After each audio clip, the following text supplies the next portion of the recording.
올 들어 수출 부진이 계속되는 가운데 일본의 수출 규제 영향이 본격화되는 모습입니다. 이번 달 20일까지 수출은 지난해 같은 기간보다 13.1% 감소했고 수입 역시 8.3% 줄었습니다. 지난달 생산자 물가지수가 3년여 만에 처음으로 하락했습니다. 소비자 물가 상승률이 0%대를 지속하는 가운데 저물가 우려가 더 커질 전망입니다. 한국과 일본의 외교부 장관이 오늘 오후 중국 베이징에서 3주 만에 다시 마주 앉습니다. 극한 대립을 이어가고 있는 양국 갈등에 분수령이 될 전망입니다. 정부의 민간 택지 분양가 상한제 확대 시행을 앞두고 재건축과 재개발 단지들의 반발이 커지고 있습니다. 관리처분 계획인가를 받은 단지의 분양가 상한제 적용 제외 요구에 김현미 국토교통부 장관은 소급 적용이 아니라면서 일축했습니다. 이상 이 시각 주요 뉴스입니다.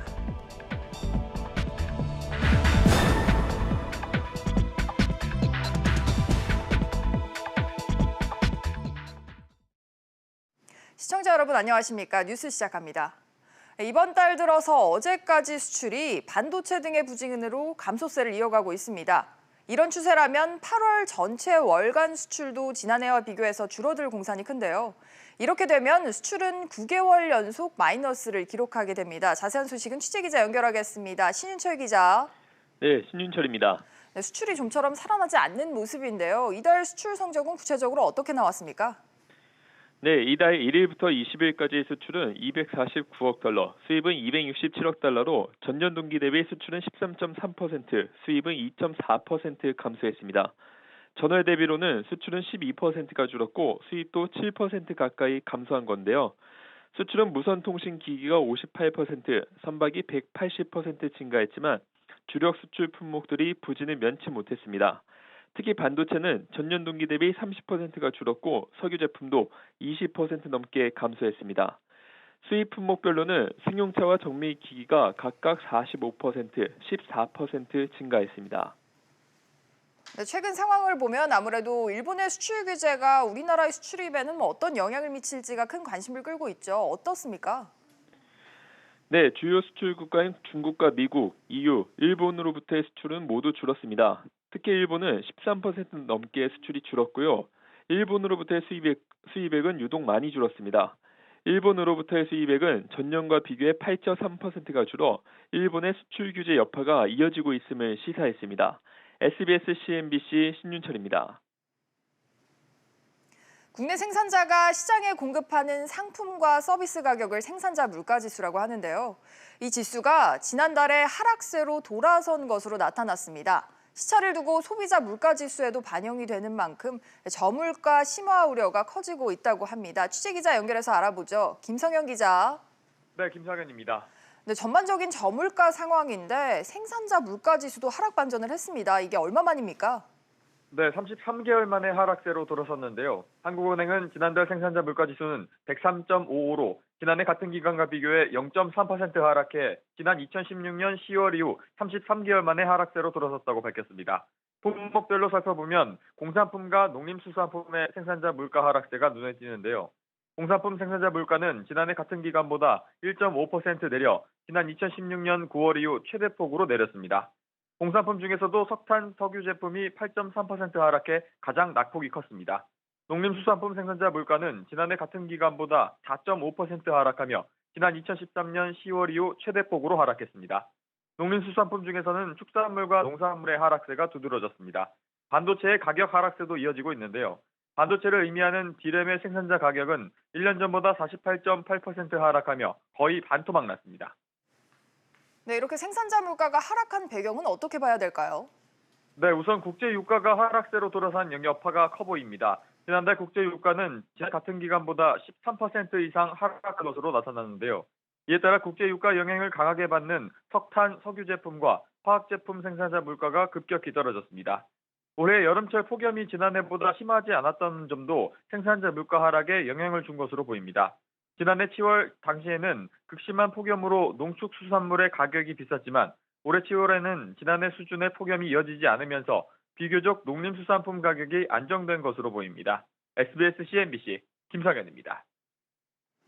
정부가 내년에 혁신 성장이 국내 전 산업으로 확산될 수 있도록 데이터와 인공지능 등 혁신 인프라와 미래차 등의 투자를 확대하기로 했습니다. 이 소식 취재기자 연결해보죠. 장가희 기자. 장가희입니다. 네, 정부가 혁신 성장 확산을 위해서 발표한 주요 내용들 전해주시죠. 네, 정부는 오늘 오전 홍남기 경제부총리를 주재로 혁신성장 전략회의를 열고 혁신성장 확산, 가속화를 위한 2020 전략 투자 방향을 확정했습니다. 홍 부총리는 이 자리에서 4조 7천억 원의 대규모 재정을 투자해 혁신성장 가속화를 뒷받침하겠다고 전했습니다. 정부는 내년 혁신 인프라인 데이터, AI와 5G에 1조 7천억 원, 시스템 반도체, 바이오 헬스, 미래차에 3조 원을 각각 투자합니다. 특히 5G에 대한 투자액은 올해보다 86%, 시스템 반도체는 229%로 대폭 늘어납니다. 네, 이렇게 재정 투자를 하면 구체적으로 어떤 사업에 투자를 할 예정입니까? 네, 정부는 병원이나 체육관 등 주요 시설물의 빅데이터를 수집하고 가상 공간에 실물과 동일한 환경을 구현하는 기술을 구축해 5G 화재 재난 지원 플랫폼을 개발합니다. 바이오 헬스는 AI 기반 바이오 로봇, 정밀 의료기기 등 미래형 의료기기 시장 선점을 위해 범부처 공동 대규모 연구 개발을 추진합니다. 정부는 이 같은 방안을 2020년 예산안에 반영해 확정하고 범부처 신약개발 R&D 사업 등은 예비 타당성 조사 등을 거쳐 2021년 예산에 반영을 추진할 계획입니다. 정부는 이 밖에도 경제활력대책회의에서 에너지 효율 전략을 내놨는데요. 고효율 가전제품 구매 시 가격의 10%를 환급해주고 형광등을 시장에서 퇴출해 오는 2020년까지 에너지 소비를 현재보다 14% 이상 줄이겠다고 밝혔습니다. SBS CNBC 장가입니다. 오늘 오후 강경화 외교부 장관과 고노다로 일본 외무상이 중국 베이징에서 다시 협상 테이블에 마주 앉습니다. 두 장관은 이달 초 아세안 지역 안보 포럼에서 만났을 때는 눈도 제대로 마주치지 않았었는데요. 이번 주 한일 군사정보보호협정 연장 시한, 또 다음 주에는 일본의 화이트리스트 배제 시행을 앞두고 오늘 만남은 한일 경제 갈등의 분수령이 될 전망입니다. 이 소식 오수영 기자와 좀 더 이야기 나눠보겠습니다. 오 기자. 네. 사실 싸늘한 분위기 속에서 지난번에 헤어졌는데 3주 만에 다시 얼굴을 맞대네요. 네, 현재는 한중일 3국의 외교장관 회의가 중국 베이징에서 열리고 있는데요. 지금 현재. 네, 오늘 오후에는 강 장관과 고노 외무상이 양자 회담을 할 예정입니다. 지난 1일 태국 방콕에서 만난 뒤에 20일 만인데요. 수출 규제와 한일 군사정보보호협정, 쥐소미아 연장뿐만 아니라 후쿠시마 오염수 방류 문제에 대해서도 논의가 이뤄질 것으로 보입니다. 30분간 이뤄질 것으로 예정돼 있는 이번 회담에 이 향후 한일 관계의 분수령이 될 것으로 전망되고 있는데요. 앞서 어제 저녁에는 한중일 3국의 외교장관들이 저녁 식사를 함께 했는데 이 자리에서 강 장관과 고노 외무상은 왕이 부장을 사이에 두고 앉아서 2시간 내내 단 한마디도 대화를 나누지 않은 것으로 알려졌습니다. 저녁 식사에 앞서 강 장관과 회담했던 왕이 중국 외교부장은 한일 갈등과 관련해서 필요한 역할이 있다면 하겠다고 말하기도 했습니다. 네, 어제 이렇게 한마디도 안 했다면 오늘 30분 만나는 거는 적지 않은 시간일 것 같은데 지난번에는 성과 없이 끝났어요. 오늘 전망은 좀 어떻습니까? 네, 일단 협상 테이블에 다시 마주 앉기는 하겠지만 좀 실질적으로 갈등 해소에 획기적인 진전은 어려울 것이다. 이런 전망이 지배적입니다. 네. 일본 수출 규제의 원인인 징용 배상 문제에 대해서 한일 정부 간 인식 차이가 아직 크기 때문인데요. 강경화 장관도 어제 출국길에 상황이 굉장히 어렵다고 생각한다면서 우리 입장을 적극 개진하겠지만 참 어렵다는 무거운 마음을 가지고 간다. 이렇게 말하기도 했습니다. 강 장관을 수행하고 있는 김정한 외교부 아시아 태평양 국장은 어제 오후 가나스기 겐지 일본 아시아 대양주 국장과 만나 40분가량 사전 협의를 했는데요. 김 국장은 일본 수출 규제의 문제점을 재차 지적하고 조속한 철회를 또 촉구하기도 했지만 일본과의 입장 차이는 여전했던 것으로 전해졌습니다. 아무래도 상황이 이렇다 보니까 우리 정부가 외교적 대응을 하는 것과 동시에 또 투트랙으로 소재 자립화에는 힘을 쏟고 있는 모습입니다. 그렇습니다. 정부는 어제 국무회의를 열고 소재, 부품, 장비의 일부 연구개발, 그러니까 R&D 사업에 대해서 예비 타당성 조사를 면제해주는 안을 통과시켰습니다. 네. 핵심 전략 부품의 신속한 기술 개발을 위해 정부가 대응책을 내놓은 건데요. 예타가 진행 중이던 일부 사업에 가속도가 붙을 것으로 보입니다. 네, 한편으로는 미국의 중재 역할을 기대하는 분위기도 있습니다. 어제 주한 미국 대사가 우리 국내 주요 기업들 임원들을 불러서 만났는데 여기서는 특별한 얘기가 있었어요. 네, 해리 해리스 주한 미국 대사가 어제 30대 기업 임원들을 불러서 전경련에서 조찬 모임을 가졌습니다. 해리스 대사는 지소미아와 한미일 동맹 관계는 지속돼야 한다는 점을 강조하면서 한일 간 무역 갈등에 조속한 해결은 양국 경제와 글로벌 공급망 시스템뿐만 아니라 한미일 안보 동맹 차원에서도 중요하다 이렇게 밝혔습니다. 다만 해리스 대사는 한국을 상대로 한 일본 정부의 수출 규제에 미국이 직접 개입하기는 좀 어렵다 이런 입장을 전한 것으로도 알려졌습니다. 해리스 대사는 한일 관계는 우선적으로 양자가 풀어야 되는데 이를 위해 기업인들이 일본 기업들과 접촉을 좀 늘려서 이번 사태 해결에 좀 힘을 실어달라 이런 말도 한 것으로 알려졌습니다. 네, 그동안처럼 다소 원론적인 내용이긴 하네요. 네, 오늘 오후에 한일 장관 회담 소식은 또 추가로 나오는 대로 전해드리도록 하겠습니다. 오 기자 잘 들었습니다. 네, 민간 택지 분양가 상한제 시행을 앞두고 주요 재건축 단지들의 반발이 커지고 있습니다. 특히 관리 처분 인가를 받은 단지도 똑같이 상한제 적용을 받게 되면서 소급 적용 논란이 불거지고 있습니다. 김현미 국토교통부 장관이 이 같은 주장을 정면으로 반박했다고 하는데요. 자세한 내용 취재기자 연결하겠습니다. 강산 기자. 강산입니다. 네, 김현미 장관의 발언 내용 자세히 전해주시죠.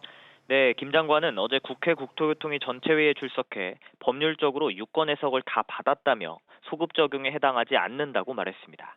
김 장관은 재산권 침해가 아니며 시장이 안정될 경우 모두에게 혜택이 돌아가게 될 것이라고 밝혔는데요. 이어 관리처분 계획 인가를 받을 당시 분양가는 실분양할 때까지 여러 번 변경되는 것이 통상적인 사례라고 지적했습니다. 김현미 장관은 또 지난 1년을 살펴본 결과 고분양가가 책정되면서 주변 아파트값 상승을 불러오고 올라간 가격이 또 분양가를 올린다며 악순환의 고리를 끊는 것이 필요하다고 강조했습니다. 네, 김 장관이 이렇게 발언하긴 했는데 이와는 별개로 재건축 단지들의 반발은 커지고 있어요. 그렇습니다. 지난 14일부터 분양가 상한제 내용이 담긴 주택법 시행령 개정안의 입법 예고에 들어간 가운데 19일까지 국토부 홈페이지에는 370여 건의 반대 의견이 접수됐습니다. 주로 서울 시내 재건축, 재개발 단지 조합원들의 의견으로 김 장관의 이야기와는 달리 관리처분 인가 단지에 분양가 상한제를 적용하는 건 소급 적용에 해당한다는 주장이 대다수였습니다. 현재 일부 재건축 단지에서는 헌법 소원이나 효력 정지 가처분 신청을 준비하는 등 법적 대응 움직임도 시작됐습니다. 국토부는 입법 예고 기간인 만큼 의견을 듣겠지만 큰 틀의 변화는 없을 것이라는 입장입니다. SBS CNBC 강산입니다. 현대자동차 노조가 또 파업을 연기했습니다. 일본 보복 등 경제가 어려운 상황에서 파업이 부담스러운 상황인데요.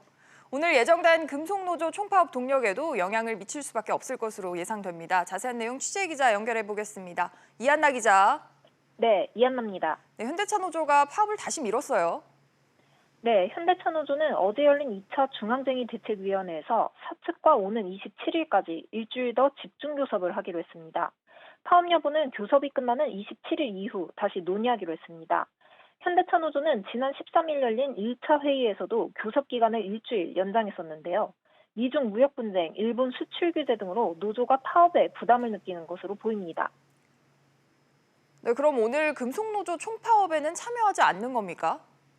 네, 파업에 참여하지는 않습니다. 현대차 노조는 금속노조 총파업에 노조 대의원과 집행간부로 구성된 630명 규모의 확대 간부만 참여하기로 했습니다. 현대차 노조의 불참으로 금속노조 총파업의 영향력은 크게 줄어들 것으로 예상됩니다.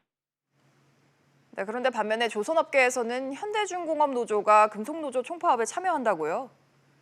네, 현대중공업 노조의 전체 조합원은 오늘 오후 2시부터 5시까지 3시간 동안 파업에 들어갑니다. 오후 3시부터 울산 태화강역 앞에서 금속노조와 민주노총 주최 집회에도 참여할 방침입니다. 현대중노조는 회사 법인 분할과 구조조정 반대 투쟁에 참여한 조합원 1,400여 명이 회사로부터 징계를 받자 파업 동참을 결정한 것으로 알려졌습니다. 현대중노조는 오는 28일에 7시간 파업을 하고 상경투쟁도 할 방침입니다. SBS CNBC 이한나입니다. 다음 소식입니다. 상생형 지역 일자리 모델 1호인 광주형 일자리가 시동을 걸었습니다. 대표이사를 선임하고 법인 출범식도 가졌는데요. 하지만 2명의 이사는 선출을 하지 못했습니다. 어떤 이유 때문인지 취재기자 연결해서 알아보죠. 권세욱 기자. 네, 권세욱입니다. 네, 광주형 일자리 자동차 공장의 합작법인이 출범을 했습니다. 광주광역시는 어제 발기인 총회를 열어 합작 법인명을 광주 글로벌 모터스로 정했습니다. 광주형 일자리의 대표적 사업이자 세계 시장을 향해 도약한다는 의미가 담겼습니다. 초대 대표이사에는 박광태 전 광주시장이 선임됐습니다. 박 전 시장은 국회의원을 3선하고 광주시장을 2번 역임했습니다. 합작법인은 투자금 납입 등의 절차가 끝나 이달부터 업무에 들어갈 예정입니다. 올해 말 빅그린 산업단지에 공장을 짓기 시작해 내후년부터 현대자동차에서 경영 SUV를 연간 7만 대 위탁받아 생산할 계획입니다. 네, 그런데 출발이 순탄치만은 않다고요. 이거 왜 그런 겁니까?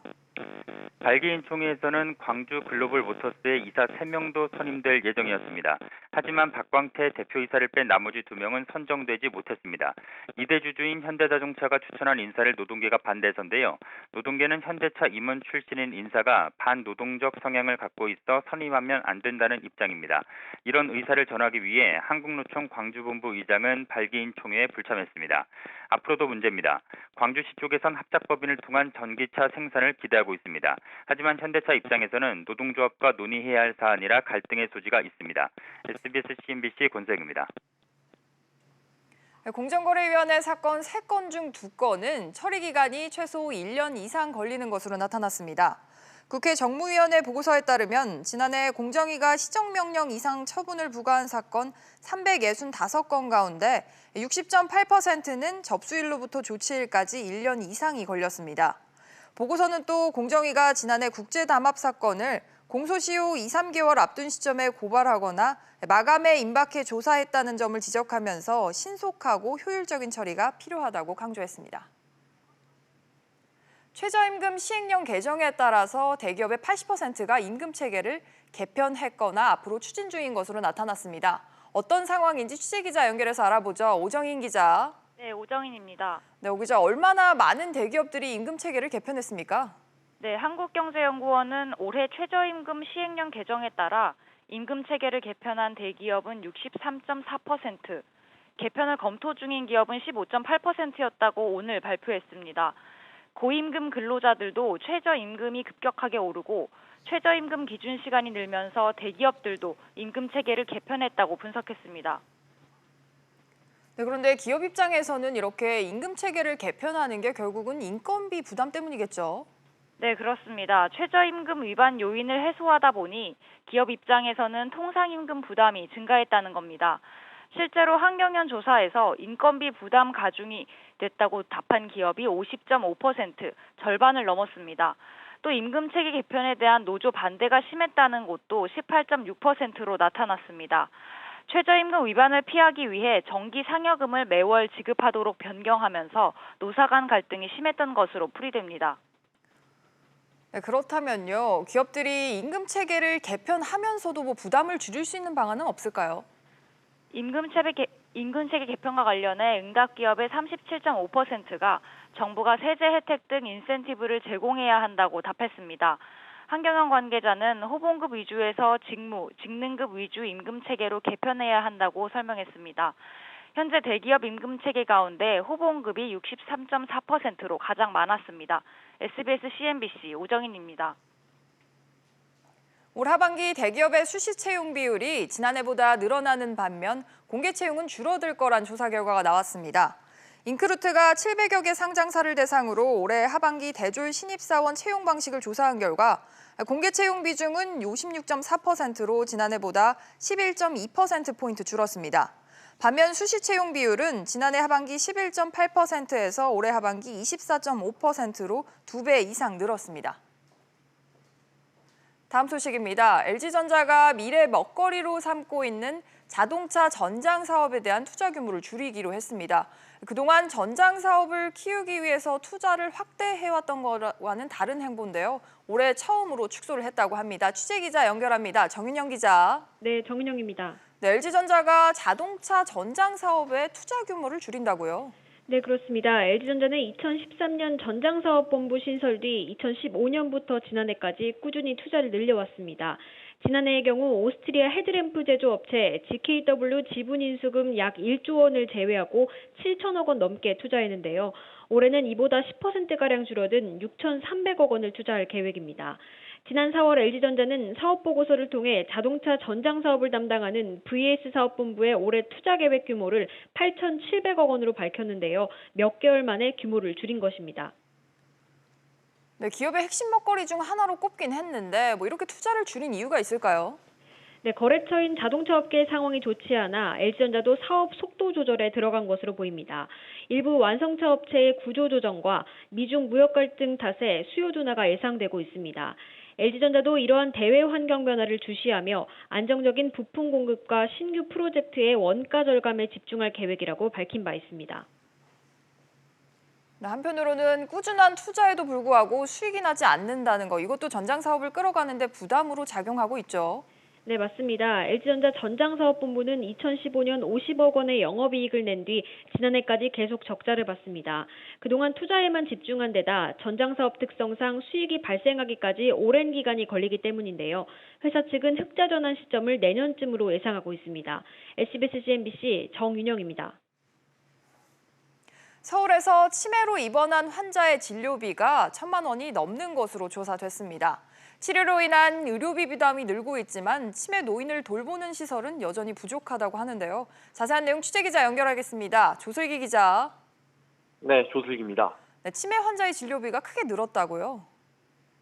네, 그렇습니다. 서울연구원이 내놓은 서울시 치매관리 실태와 개선 방안이라는 보고서에 따르면 2017년 기준 서울 지역의 치매 입원 환자 수는 12,000여 명으로 집계됐습니다. 이들의 치료를 위해 쓰인 진료비는 모두 1,228억 원으로 1인당 평균 1,014만 원을 썼고 입원 일수는 133일로 조사됐습니다. 치매 입원 환자는 2013년 11,400명 이후 최근 5년 동안 10,000명 선 안팎을 유지하며 큰 변화가 없었는데요. 1인당 진료비는 같은 기간 687만 원에서 1,014만 원으로 무려 48%나 급증했습니다. 치매 입원 환자 수가 가장 많은 자치구는 송파구였고요. 1인당 평균 입원비는 용산구, 서초구가 높게 나타났습니다. 또 입원하지 않고 외래 진료를 받은 치매 환자는 6만 6천여 명으로 1인당 진료비는 평균 22만 원, 총 진료비는 142억 원으로 조사됐습니다. 네, 이렇게 의료비 부담이 늘고 있는데요. 치매 환자들을 돌보는 시설 상황은 어떻습니까?